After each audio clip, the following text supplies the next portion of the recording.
So maraming salamat sa lahat ng sumali sa pelikulang Quezon. Ito talaga isang proyektong ikapa-proud natin.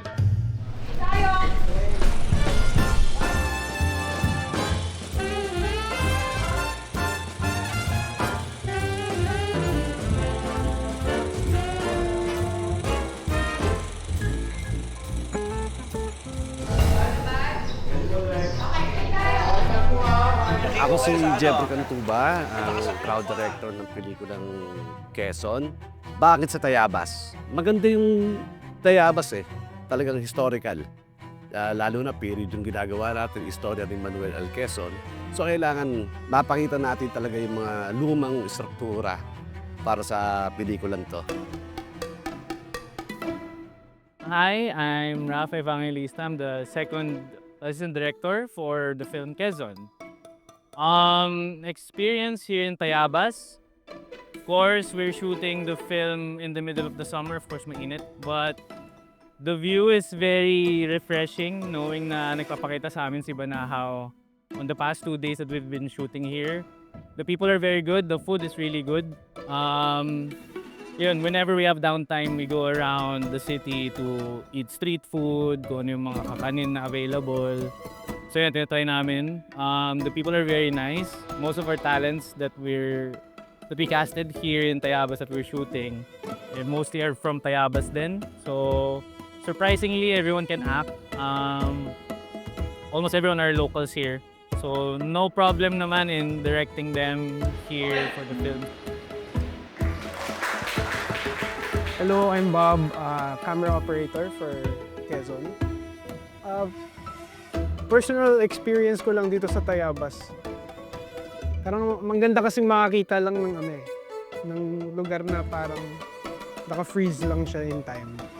Alam mo yun, parang luma lang siya, parang na-preserve.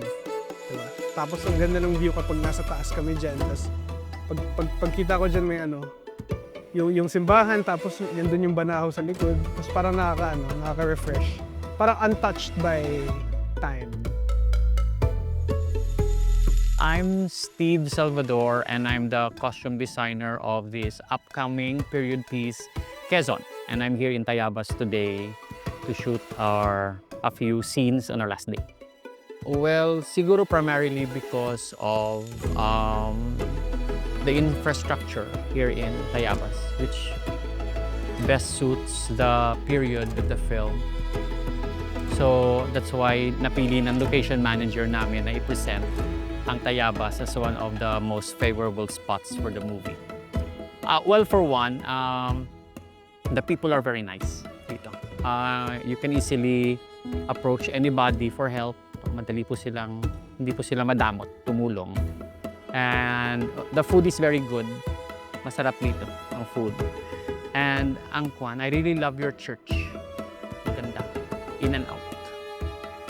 Very memorable. Yung eksenang kinuhanan dito sa Casa Comunidad, pagpasok mo talaga, para kang na-transport, parang time machine siya. I feel like I belong. Alam mo yun, yung nakakatuwa. Talagang mararamdaman mo rin na at home ka dito. So maraming salamat sa lahat ng sumali sa pelikulang Quezon. Ito talaga isang proyektong ikapa-proud natin. Talagang ibabandera natin ang ating lugar at talagang ipapakita ang talento ng mga taga rito.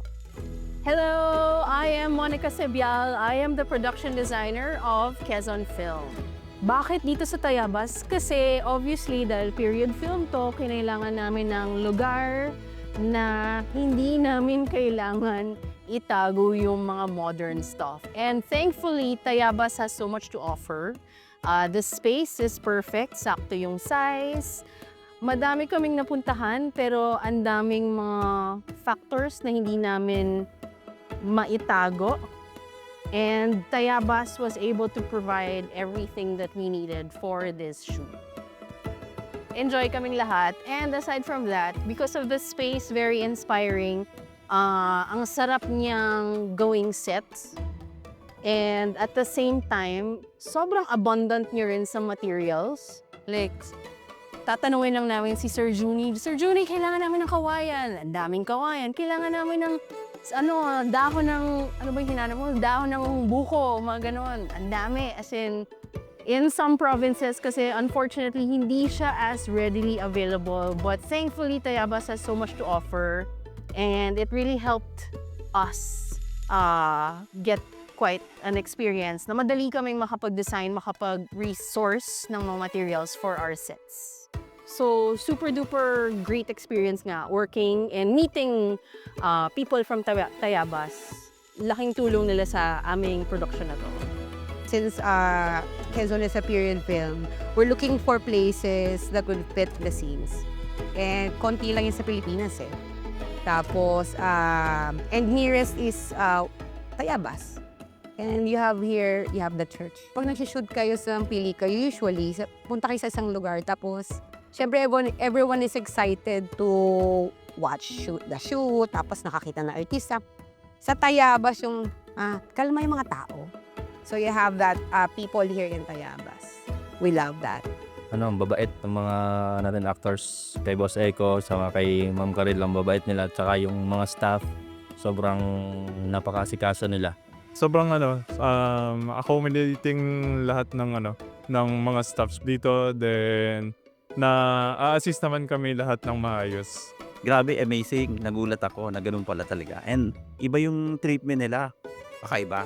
Talagang alagang-alaga nila yung mga talent. Kaya, masasabi ko ako Tayabasin. I'm so proud na dito ginawa yung historical movie na Quezon. Kaya, tayo mga Quezonian, pag malaki natin ang pelikulang ito. Everything good. Siyempre, hindi mawawala mainit. We're in the middle of summer, but yeah, the church is beautiful, Banahaw is beautiful, the city is very accessible. Maganda talaga yung mga pagkakataon na pwede tayong bumisita sa mga oldest churches ng Pilipinas kasi iba yung pakiramdam. Mararamdaman mo talaga, meron siyang kakaibang blessing na nabibigay sa buhay mo pag nakidasal ka rin doon. So, maraming salamat at pinanatili niya siyang maganda.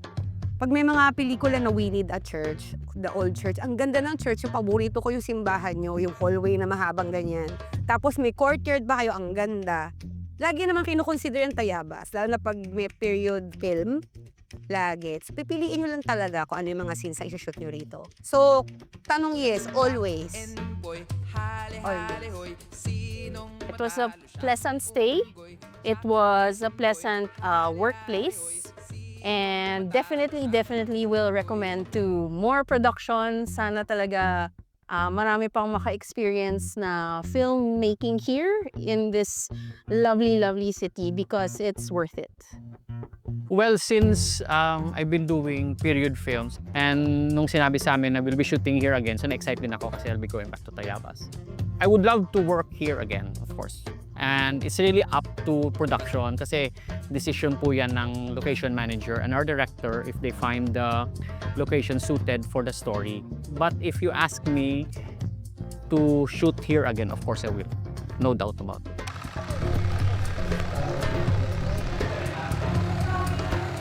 Maraming salamat ulit sa Tayabas, kay Mayor, at napagbigyan po ulit kami na gumawa ng pelikula dito sa Tayabas.